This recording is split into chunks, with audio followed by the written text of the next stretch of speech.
So for completing the square, it's the process of finding the last term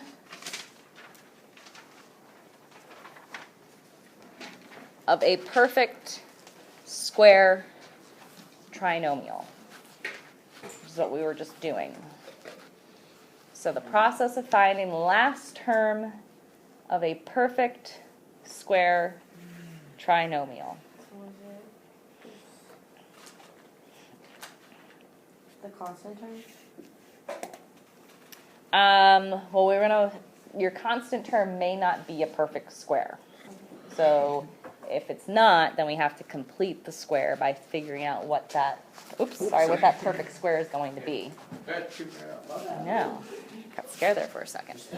All right, so let's start with this equation. X squared plus 10x plus 25 is equal to 36. Now, from what we know how to do thus far, don't write this process because this is incorrect. In my brain, I'm thinking all I really know how to do with that is either graph, and I don't feel like graphing, or I know how to solve factoring. Why can't I use square roots in this process? Because it equals something. Because my b in this case is 10 and not 0. So in my brain, I'm thinking I'm going to try to factor this. So then I would subtract my 36 over from my 25, and then I would check to see if I could factor it. Maybe we could factor it, maybe we couldn't factor it. Yeah. But let's, can you? Yeah. Because it would be negative what? X plus... Negative 11, so it would be plus 10. 11 minus 1. Yeah. Right? So it is factorable, which would work. But let's just look at what's here on the left side. Is this a perfect square trinomial? Yeah. What are factors of 25 that add up to 10? 5. 5 and 5. So do write this. So this does factor to x plus 5. Is everybody okay with me just going right away to the squared? Yeah. Okay. So now we have x plus 5 squared is equal to 36. This looks like something I could do with just solving with square roots, doesn't it?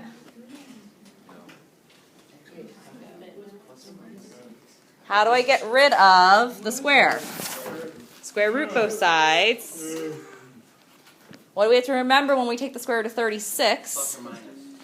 Bring down that plus minus 6 equals x plus 5. Move that 5 over to the other side, which is going to make it change signs. Yep, so it's going to be x equals negative 5 plus or minus 6. Because I got rid of the radicals, I can actually get the physical numbers. So negative 5 plus 6 is 1, and then we get a negative 11, which is what we would have gotten if we factored it too, right? So it would have been x plus 11, x minus 1. So that one works out really nicely because this already was a perfect square trinomial. The square was already completed. Well, what if the square is not completed? We're going to figure out how we can complete it. Okay? All right, so we already practiced how to fill in the blanks. Let's just make sure you get this in your notes in case you need to go back and reference it. So you will have problems like this for the first set in your homework. If I have x squared minus 8x plus, what's going to go in that blank to complete the square? Negative. Well, it's always going to be positive because you're squaring it, right? Anytime you square something, it's going to be positive. Why is it 16? Let's... Right. Because if we take half of 8 and then square that, that's bad looking too right there.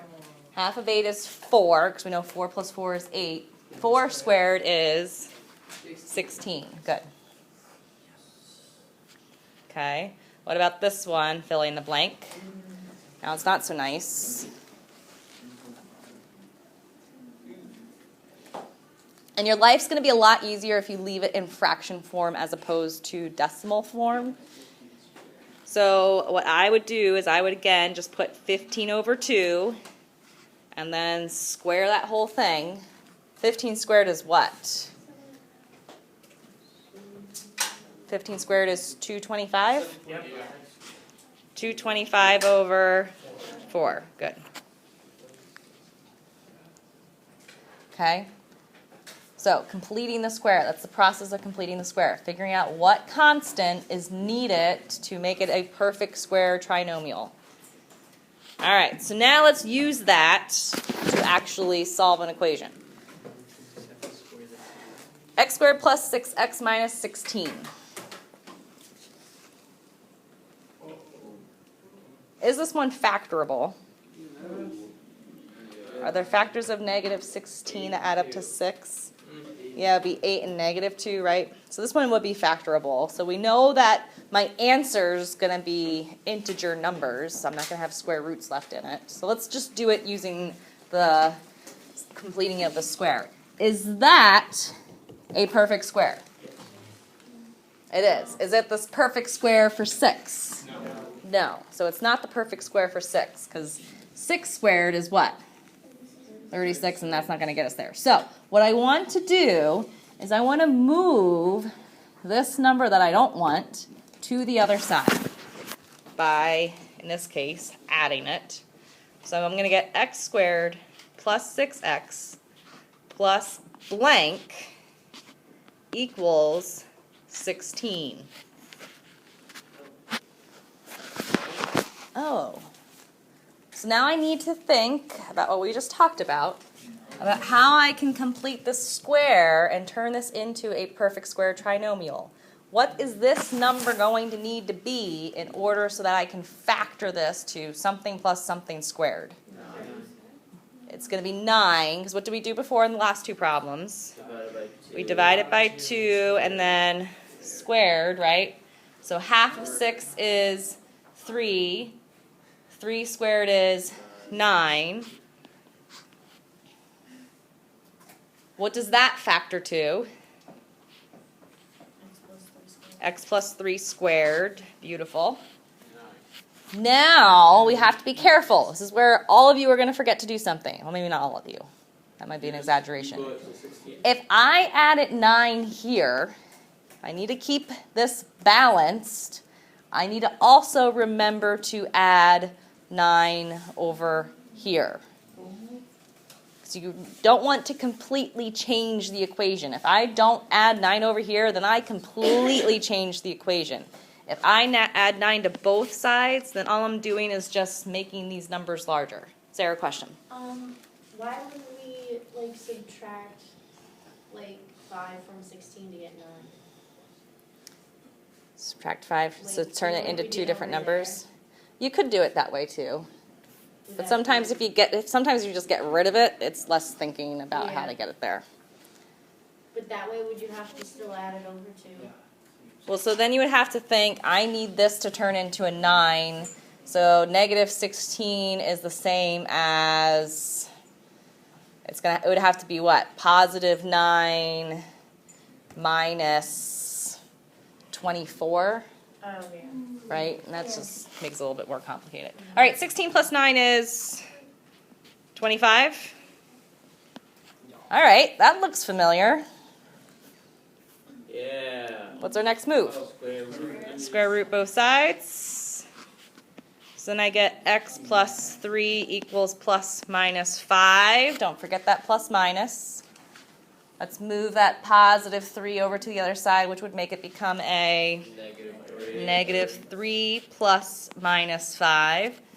Negative 3 plus 5. Negative 3 minus 5. Negative 8. Which is what we would have gotten if we would have factored it also. Okay?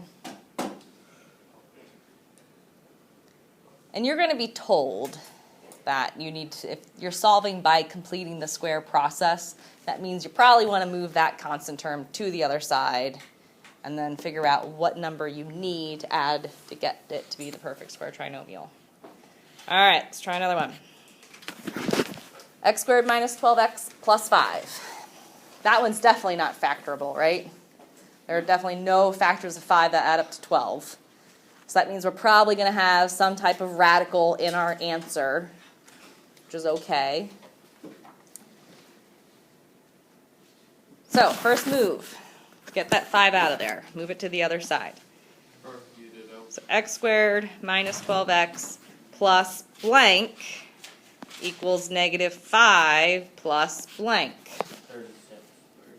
Why is it 36? Well, 6 plus 6 is 12. 6 squared is 36. So half of that, squaring that, gets us 36. I'm going to add 36 to the other side. If you want an actual formula for it, what you're really technically doing is you're taking half of your b and squaring that.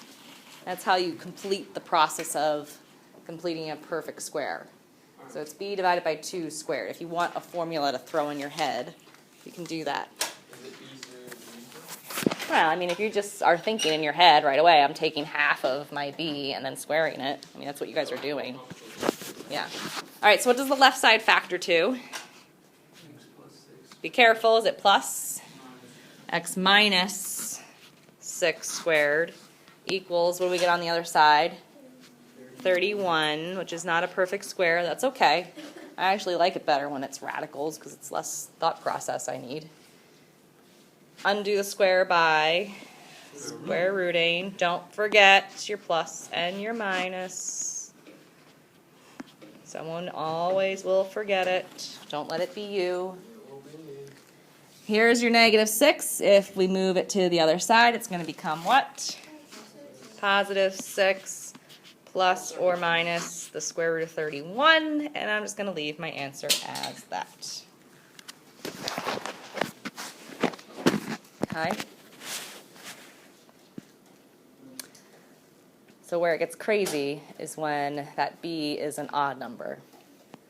So then we're going to deal with fractions in our lives. Yeah. We should skip this. Do I have one that's odd? Nope, let's make one that's odd.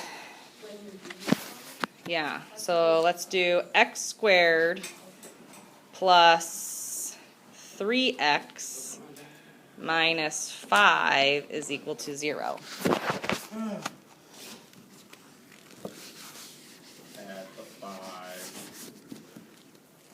All right, like Avery's idea, move that 5 over. This will be our last one. Then we're going to play some bingo and spice up our lives today. X squared plus 3x is equal to 5. Oops, I forgot my plus, my blanks. Let me put my blanks in there. Plus blank equals 5 plus blank. Equals. So half of 3 we know is 1.5, right? So it would be 2. So squaring 1.5, 2.25, okay? Now, at some point you're going to need to take it to a fraction. Do we want to take it to a fraction now? No. Yeah. Or after we add it to the 5? Okay, so 2.25 is a fraction. Math frac that. 9/4. If you can't think about it in your head, just think about this. B divided by 2 squared. When my b is 3 divided by 2, if I were to square 3 and 2, it would be 9 over 4. So now, what would this factor to?